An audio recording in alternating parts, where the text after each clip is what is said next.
نصيحة بجي من عند عم رمضان. الخوخ من الغلة اللي نلقاوها في الأسواق في أول الصيف ويقعد موجود حتى للخريف بأشكاله وألوانه المختلفة، الأصفر، بوتابقايا، نكتارين ولا أبيض، اللي يجمع ما بيناتهم الفوائد الموجودة في الثمرة هذه كالفيتامينات B و C والألياف وعوامل مقاومة الأكسدة في الجسم. الخوخ 90% من وزنه ماء يتهضم فيسع، يعطي للبدن 40 حريرة كهو على كل 100 جرام، وفيه المعادن كالمغنيسيوم والبوتاسيوم والفوسفور.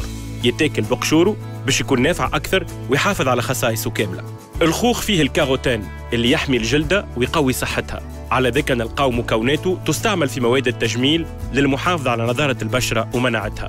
في رمضان الخوخ غلة مثالية كديسير، على خاطر تعطي للبدن برشا ماء وشوية سكر، أما تنجم تكون زادة موجودة في جاتو ولا في تاختو باش مع كاس حليب ولا ياغورتا لسحور مغذي.